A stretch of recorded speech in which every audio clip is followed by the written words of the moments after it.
Which Melbourne app developers you hire to design and develop your mobile application is an extremely important decision. So much time and money is at stake. Your choice can mean the difference between launching an app that succeeds and one that fails. Worse still, the wrong choice could actually mean your app is never finished at all. Luckily, there are plenty of Melbourne app developers capable of delivering a finished app. In fact, we are spoiled for choice with over 60 different app development companies to choose from. Many are highly reputable and others not so much. What you should look for in a Melbourne app company.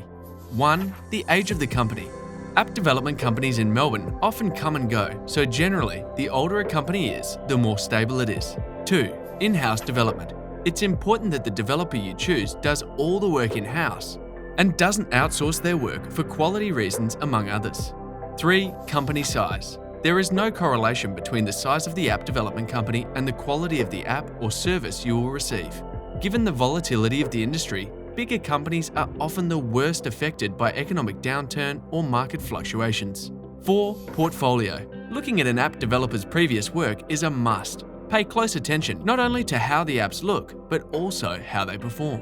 Have they been successful on the App Store charts? Have they provided a return on investment? Do they have good user reviews?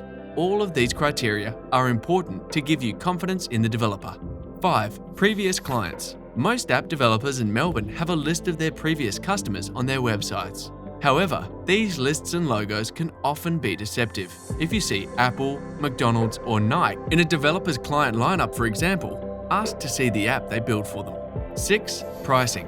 Pricing across the different Melbourne app developers can vary dramatically. As with most things in life, in the app development world, you generally get what you pay for. 7.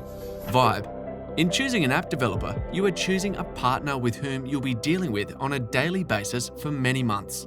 You need to be able to trust them, and following your gut can be helpful. 8. Reviews on Clutch. Clutch independently collects reviews and ratings from the customers of Melbourne app developers and makes them available to the public. They even rank developers based on their customer reviews and coverage in the media. Some red flags that you should avoid. 1. Development done offshore or outsourced. Steer clear of companies that send development work offshore. If they don't do it all in-house in Melbourne, walk away. 2. Pushy salespeople. If you feel like you are being sold to, it isn't the right fit. Your relationship with your app developer is integral to the success of your project. You are not just a sale to be made so someone can reach their monthly quota. If it feels like that, walk away. 3. Large deposits.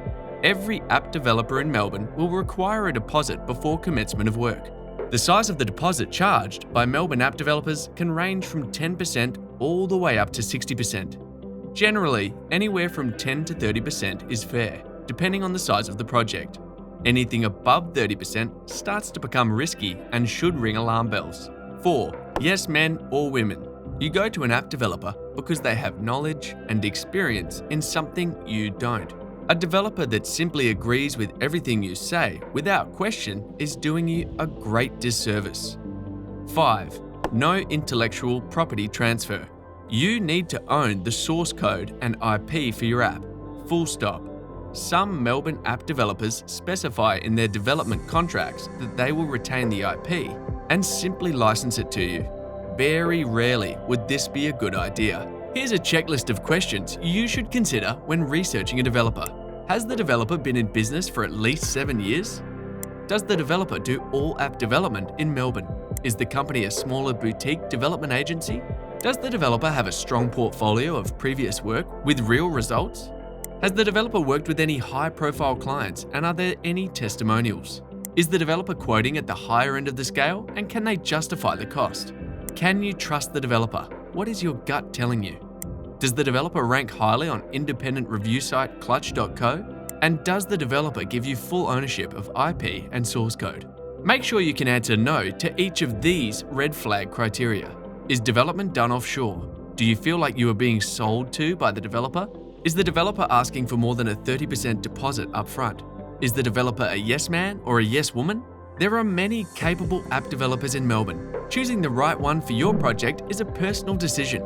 It depends largely on who is a better fit for you and the requirements of your project. Following the advice in this guide is no guarantee of success, but hopefully you find it useful when narrowing down your potential developer list. Regardless of who you end up working with, the team at DreamWalk wish you the very best of luck with your app development project. We look forward to seeing your app on the App Store soon.